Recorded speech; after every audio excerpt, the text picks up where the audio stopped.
Pizza हमेशा गोल ही क्यों होता है, और अगर एक बैलून के ऊपर नींबू को निचोड़ा जाता है तो क्या होता है। साथ ही साथ दोस्तों आज आप सबसे पहली बार एक वेल को गाना गाते हुए सुनने वाले हैं। ऐसी दिमाग को चकरा देने वाले रैंडम एंड इंटरेस्टिंग फैक्ट्स को जानने के लिए ट्रिमेंडस फैक्ट सीरीज का एपिसोड लास्ट तक जरूर देखिएगा। फैक्ट नंबर 16, आपने बहुत से सुरीले सुरीले सिंगर्स को गाना गाते हुए तो जरूर सुना होगा, और अगर आप मेरे रेगुलर व्यूअर हैं तो मैंने आपको रोबोट्स को गाना गाते हुए भी सुनाया था। लेकिन क्या आपने कभी भी किसी वेल को गाना गाते हुए सुना है? दरअसल दोस्तों बहुत ही कम लोगों को यह मालूम होगा, लेकिन जब भी एक मेल हम्पबैक वेल समुद्र में किसी नई जगह पर जाती है तो वो वहां पर मौजूद फीमेल हम्पबैक वेल्स को अपनी प्रेजेंस महसूस कराने के लिए एक स्पेसिफिक फ्रीक्वेंसी पर एक बेहद ही अमेजिंग साउंड को निकालती है, जिसको कि वेल सिंग के नाम से जाना जाता है। दरअसल दोस्तों बहुत ही रिसर्च में बात पूरी तरीके से साफ हो चुकी है कि जिस मेल हम्पबैक वेल की सिंगिंग सबसे ज्यादा सुरीली होती है, बाकी की वेल्स उसको अपने ग्रुप का लीडर चुन लेती हैं। सिर्फ इतना ही नहीं बल्कि ये वेल्स मैटिंग के लिए भी इसी सिंगिंग का इस्तेमाल करते हैं। तो इनकी सिंगिंग की तारीफ तो बहुत ज्यादा हो चुकी है। अब चलिए सुनते हैं वेल की उस अमेजिंग आवाज को।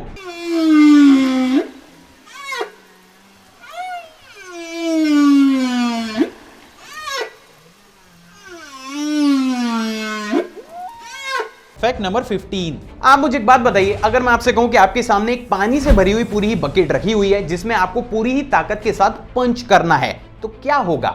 ऑफ कोर्स आपका पंच बकेट में अंदर की तरफ चला जाएगा और बकेट में मौजूद पानी बाहर आ जाएगा, राइट? लेकिन क्या आपको पता है कि इस दुनिया में एक ऐसा लिक्विड भी मौजूद है जिसके संग अगर आपने ऐसा कर दिया तो आपको लेने के देने पड़ सकते हैं? नहीं समझे तो पहले इस वीडियो क्लिप को देखिए। दोस्तों यहां पर इस शख्स के द्वारा जैसे इस लिक्विड को पंच किया जाता है, यह लिक्विड तुरंत ही एक सॉलिड सब्सटेंस में कन्वर्ट हो जाता है। लेकिन ऑन दी अदर हैंड अगर इस लिक्विड पर बहुत ही कम मात्रा में प्रेशर को डाला जाता है तो यह एक पूरी ही तरीके से लिक्विड की तरह ही बिहेव करता है। दरअसल दोस्तों इस लिक्विड को ओब्लेक सब्सटेंस के नाम से जाना जाता है, जिसको बेसिकली कॉर्न स्टार्च और वाटर को मिक्स करते हुए बनाया जाता है। लेकिन सवाल तो फिर भी यही है कि आखिर ये लिक्विड एक सॉलिड में कन्वर्ट कैसे हो जाता है? दरअसल दोस्तों इस सॉल्यूशन में मौजूद कॉर्न स्टार्च के पार्टिकल्स जैसे ही पानी के कांटेक्ट में आते हैं, वो वाटर के मॉलिक्यूल्स को अपने मॉलिक्यूल्स के बीच में पैदा हुए गैप में ब्लॉक कर देते हैं। अब जैसे इस लिक्विड पर प्रेशर पड़ता है, ये मॉलिक्यूल्स वाटर के मॉलिक्यूल्स को रिलीज होने ही नहीं देते, जिसकी वजह से ये लिक्विड तुरंत ही एक हार्ड सब्सटेंस में कन्वर्ट हो जाता है। लेकिन ऑन दी अदर हैंड जैसे इस सब्सटेंस पर बहुत ही कम या ना के बराबर प्रेशर डाला जाता है तो ये वाटर के मॉलिक्यूल्स को अपने मॉलिक्यूल्स के बीच से रिलीज कर देता है और ये लिक्विड हमें एक सेमी सॉलिड लिक्विड की फॉर्म में कन्वर्ट होता हुआ दिखाई देता है। सो फाइनली अब आप इसके पीछे की साइंस भी जानते हैं। फैक्ट नंबर 14, दोस्तों आपने बेहद ही खूबसूरत प्लांट्स तो जरूर देखे होंगे, लेकिन क्या आपने किसी भी प्लांट को सीड यानी कि बीज से एक प्रॉपर प्लांट बनते हुए अपनी आंखों से देखा है, और वो भी चंद ही सेकंड्स में? नहीं तो माय इंडिया फैमिली तैयार हो जाइए वो अमेजिंग टाइम लैप्स देखने के लिए। दोस्तों अभी आपकी स्क्रीन पर आपको जो वीडियो क्लिप दिख रही है उसमें एक किडनी बीन को एक प्रॉपर प्लांट बनते हुए शूट किया गया है, जिसमें आप साफ तौर पर यह देख सकते हैं कि एक किडनी बीन कितनी खूबसूरती के साथ एक प्लांट में कन्वर्ट हो जाता है। हालांकि इस चीज को हमने काफी बार महसूस तो जरूर किया है, लेकिन शायद ही हमने इतने डिटेल्ड वे में और इतने कम समय में इस चीज को एक बार में देखा होगा। तो ये टाइम लैप्स अपने आप में अमेजिंग जरूर है। फैक्ट नंबर 13, क्या आपको पता है कि अगर किसी भी बैलून के ऊपर नींबू को निचोड़ा जाता है तो क्या होता है? नहीं तो चलिए आज ये भी जान ही लेते हैं। दरअसल दोस्तों जब भी किसी भी बैलून के ऊपर नींबू को निचोड़ा जाता है तो बैलून फट जाता है। लेकिन आखिर ऐसा क्यों होता है? दरअसल दोस्तों लेमन या फिर ऑरेंज या फिर बहुत से एसेंशियल ऑयल्स में लाइमोनिन होता है, जो कि हाइड्रोकार्बन और हाइड्रोकार्बन्स का नॉन पोलर मॉलिक्यूल केमिकल होता है। अब जैसे ही किसी भी लेमन को बैलून के ऊपर निचोड़ा जाता है तो उसमें मौजूद ये केमिकल बैलून की रबड़ के साथ एक रिएक्शन करना शुरू कर देता है, जिसकी वजह से एक बहुत ही कम मात्रा में हीट जनरेट होती है, जो कि बैलून की सरफेस को पतला कर देती है, जिसकी वजह से बैलून अपने अंदर भरी हुई हवा की प्रेशर को हैंडल नहीं कर पाता है और परिणाम स्वरूप वो कुछ इस तरीके से फट जाता है। सो फाइनली आज इसकी साइंस से भी पर्दा उठ चुका है। फैक्ट नंबर 12, क्या आपको पता है कि इस वर्ल्ड की 15% पॉपुलेशन नींद में चलने वाली बीमारी से ग्रसित है? तो वहीं बात अगर इंडिया की जाए तो इंडिया में इतना ज्यादा कॉमन है कि आपने भी अपनी कभी ना कभी लाइफ में किसी ऐसे इंसान को जरूर देखा होगा जो नींद में चल लेता है। लेकिन क्या आपने कभी सोचा है कि आखिर उस कंडीशन में हमारे ब्रेन के साथ ऐसा क्या होता है कि कोई भी इंसान नींद में चलने लगता है? नहीं तो चलिए आज इसके पीछे की साइंस भी जान ही लेते हैं। दरअसल दोस्तों, जब भी हम रात में सोने जाते हैं तो हमारा ब्रेन एकदम से डीप स्लीप में नहीं जाता, बल्कि हमारे ब्रेन की भी सोने की अलग अलग स्टेजेस होती हैं। फॉर एन एग्जांपल, जब हम सोने जाते हैं तो हमारा ब्रेन सबसे पहले REM स्टेज में पहुंचता है। REM का मतलब रैपिड आई मूवमेंट। इसमें हमारी आंख बंद होते हुए भी इधर उधर मूव करती रहती है और इस सिचुएशन में हमारे ब्रेन की न्यूरोनल एक्टिविटी ऑलमोस्ट वैसी ही होती है जैसे कि वो जब जाग रहा होता है उस समय पर होती है। और इसके बाद हमारा ब्रेन लाइट NREM स्टेज में जाता है, जिसमें हमें सपने आने शुरू हो जाते हैं और यही स्टेज आगे चलकर डीप NREM स्टेज में कन्वर्ट हो जाती है, जिसमें हमारा ब्रेन और बॉडी काफी गहरी नींद में पहुंच जाते हैं। और यहीं पर ही जन्म लेता है एक डिसऑर्डर, जिसकी वजह से हमारा ऑलमोस्ट पूरा ही ब्रेन डीप NREM स्टेज में होता है, जबकि उससे उलट ब्रेन का हमारी बॉडी को कंट्रोल करने वाला पार्ट REM स्टेज में वापस आ जाता है, जिसकी वजह से ब्रेन का जो पार्ट एक्टिव हो जाता है वो हमें चलाना शुरू कर देता है। But on the other hand हमारे ब्रेन का जो पार्ट अभी भी गहरी नींद में होता है वो इनएक्टिव होता है, जिसकी वजह से हमें नींद में चलते समय कुछ भी याद नहीं रहता। और यही सबसे बड़ा कारण है जिसकी वजह से ऐसा इंसान स्लीप वॉकिंग के समय कोई भी रीजनल काम को नहीं कर पाता है। सो फाइनली अब आप इसके पीछे की साइंस भी जानते हैं। Fact number 11। जैसा कि हम सभी जानते हैं कि क्रिसमस के दिन सेंटा क्लॉज बच्चों को गिफ्ट बांटकर उनको काफी ज्यादा खुश कर देते हैं। तो वहीं दोस्तों, क्या आपको पता है कि सेंटा क्लॉज को यह खुशी बांटने के लिए भी स्कूल जाकर पढ़ाई करनी पड़ती है। दरअसल दोस्तों, बहुत ही कम लोगों को यह मालूम होगा, लेकिन यूएसए में बहुत से ऐसे स्कूल्स और यूनिवर्सिटी भी मौजूद हैं जिनको स्पेशली सेंटा क्लॉज को पढ़ाने के लिए बनाया जाता है। दरअसल दोस्तों, इन स्कूल्स और यूनिवर्सिटीज में सेंटा क्लॉज को एटिकेट्स और एक परफेक्ट सेंटा बनने के लिए उनके अंदर क्या क्या क्वालिटी होती है, इन सारी ही चीजों को पढ़ाया जाता है। जिसके बाद उनका भी एक नॉर्मल स्टूडेंट के जैसा ही एग्जाम होता है, जिसको क्लियर करने के बाद ही एक इंसान परफेक्ट सेंटा क्लॉज बनता है। सिर्फ इतना ही नहीं, बल्कि आप जो बड़ी बड़ी हॉलीवुड मूवीज, टीवी सीरियल्स और यहां तक की वेब सीरीज में भी जिन सेंटा क्लॉजेस को देखते हैं वो भी एक professional degree holder Santa Claus होते हैं। तो आप ये कह सकते हैं कि सेंटा क्लॉज कोई एवे नहीं बल्कि एक वेल एजुकेटेड इंसान होता है। Fact number 10।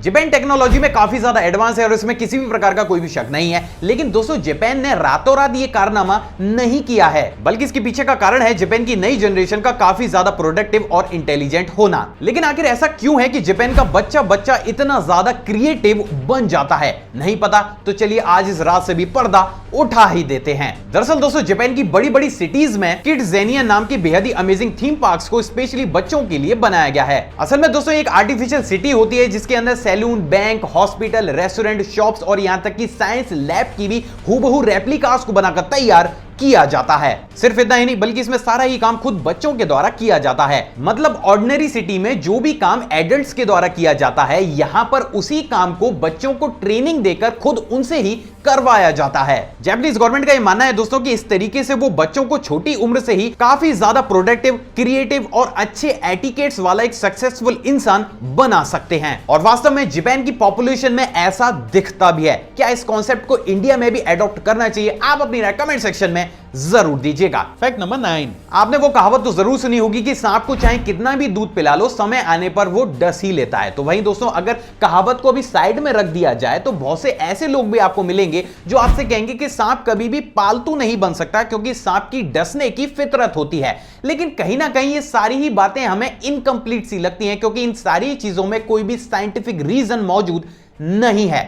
राइट? तो साइंस लवर्स, एक बार दोबारा से तैयार हो जाइए कुछ अमेजिंग जानने के लिए। दरअसल दोस्तों, सांप के ब्रेन में हिप्पोकैम्पस नहीं पाया जाता है। साथ ही साथ सांप के ब्रेन का सेरेब्रम भी बहुत ही लिमिटेड क्वांटिटी में चीजों को स्टोर कर सकता है। फॉर एन एग्जांपल, हम जब भी किसी भी इंसान से मिलते हैं तो हमारे ब्रेन का हिप्पोकैम्पस उस इंसान को हमें याद रखने में काफी ज्यादा मदद करता है। But on the other hand, हमारा सेरेब्रम उस इंसान के प्रति हमारे एटीट्यूड का निर्धारण करता है। जैसे कि जब भी हम अपने टीचर से मिलते हैं तो हमारा एटीट्यूड बिल्कुल अलग होता है। ऑन दी अदर हैंड, जब हम अपने फ्रेंड के साथ मिलते हैं तो हमारा एटीट्यूड बिल्कुल ही अलग होता है। लेकिन स्नेक के साथ ऐसा नहीं होता, क्योंकि उसके ब्रेन में ये पार्ट्स मौजूद होते ही नहीं हैं। और इसीलिए स्नेक जब भी किसी भी इंसान या फिर एनिमल को देखता है तो वो अपनी प्रोटेक्शन के लिए एग्रेसिव होकर उसके ऊपर हमला कर देता है। साथ ही साथ दोस्तों, अगर आपने इस फैक्ट को गौर से सुना होगा तो आज आपका एक और मिथ टूट गया होगा, और वो ये है कि अगर किसी भी सांप को मार दिया जाए तो उसका साथी बदला लेने के लिए हमारे पीछे पड़ जाता है। ऐसा हो ही नहीं सकता, क्योंकि स्नेक के ब्रेन में मेमोरी स्टोर करने वाला पार्ट होता ही नहीं है।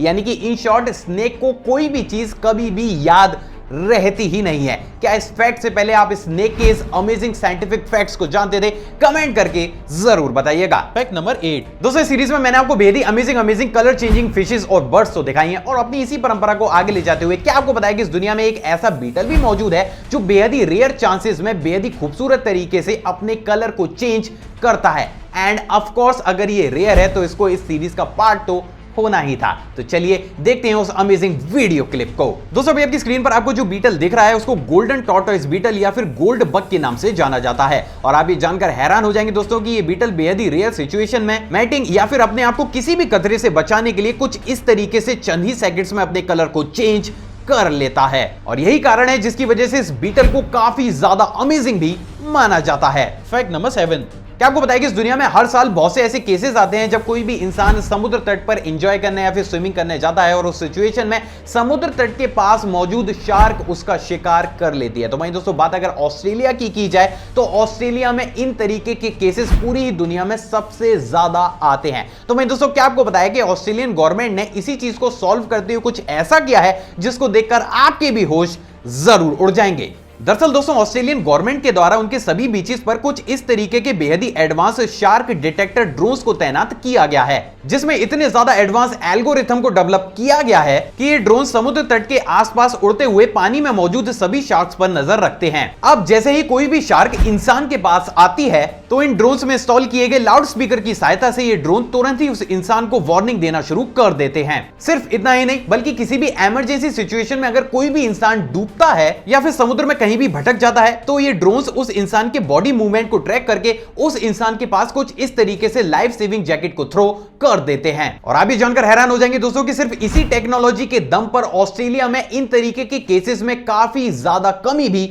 आई है। तो ये टेक्नोलॉजी अपने आप में लाइफ सेविंग जरूर है। Fact number 6। क्या आपको बताया कि इस दुनिया में बहुत से ऐसे लोग भी मौजूद हैं जिनके माउथ में कुछ इस तरीके से दांतों के मेन कर्व से एक्स्ट्रा एक पेयर टीथ कर्व ग्रो करता है। दरअसल दोस्तों, ये एक डिसऑर्डर है जिसको कि मेडिकल लैंग्वेज में पॉलियोडोंटिया के नाम से जाना जाता है। अमेजिंग बात ये दोस्तों कि इतनी ज्यादा एडवांस मेडिकल साइंस होने के बावजूद भी आज तक डॉक्टर्स इस बात का पता नहीं लगा पाए हैं कि आखिर ये एक्स्ट्रा पेयर क्यों ग्रो कर जाता है। एंड मोस्ट इंपॉर्टेंट, ये पेयर आपका किसी भी एज में ग्रो कर सकता है और वो भी परमानेंट। और यही सबसे बड़ा कारण है जिसकी वजह से इस डिसऑर्डर को काफी ज्यादा अजीब और रेयर माना जाता है।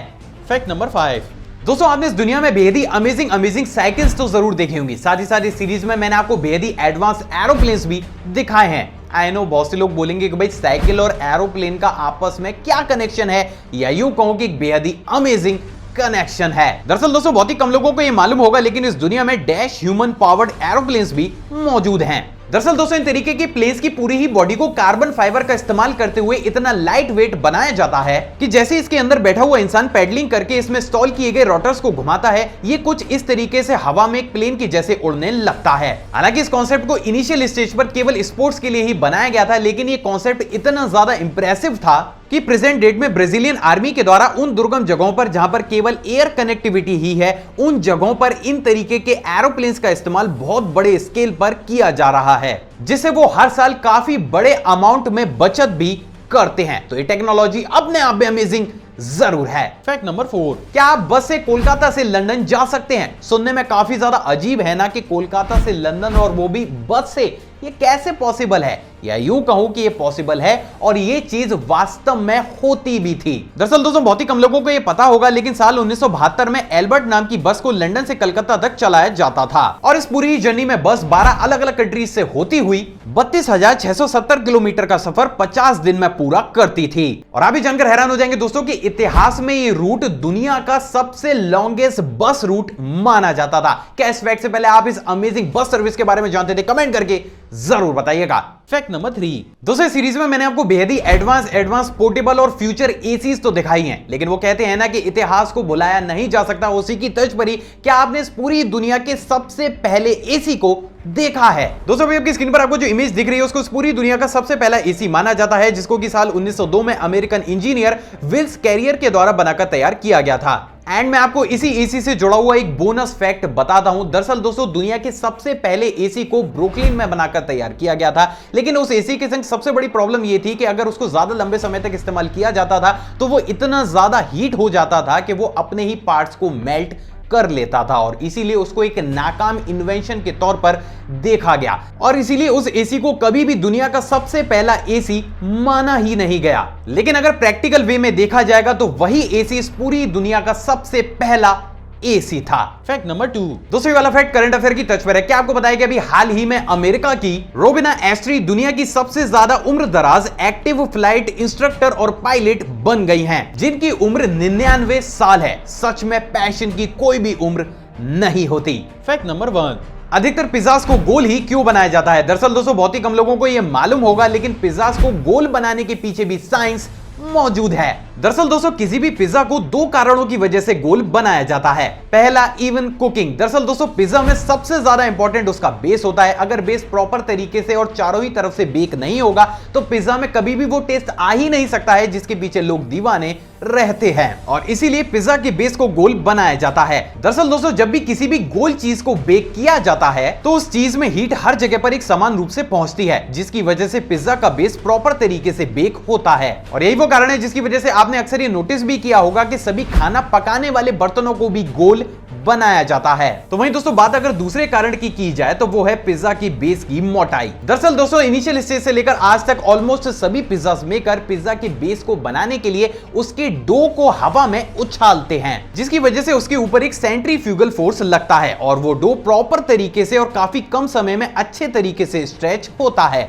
अगर डो अच्छे तरीके से स्ट्रेच नहीं होगा तो पिज्जा आपको हमेशा ही खाने में काफी ज्यादा मोटा और काफी अजीब सा लगेगा और इसीलिए इनिशियल स्टेज से लेकर आज तक सभी पिज्जा मेकर डो को परफेक्ट मोटाई और कम समय में बनाने के लिए इसी मेथड का इस्तेमाल करते हैं। सो फाइनली अब आप पिज्जा की शेप के पीछे की साइंस भी जानते हैं। आई होप दोस्तों आज की वीडियो आपको नॉलेजेबल लगी होगी। अगर आपको वीडियो पसंद आई तो इस वीडियो को दिल खोलकर लाइक, शेयर और कमेंट जरूर कीजिएगा। आप चाहें तो मुझे इंस्टाग्राम पर भी फॉलो कर सकते हैं, वहां भी मैं शॉर्ट फैक्ट्स और बैक स्टेज मोमेंट को टाइम टू टाइम शेयर करता रहता हूं, जिसका लिंक आपको स्क्रीन पर या फिर डिस्क्रिप्शन बॉक्स में मिल जाएगा। एक और फ्रेश कमाल वीडियो में आप सभी से दोबारा मुलाकात होगी दोस्तों। जय हिंद।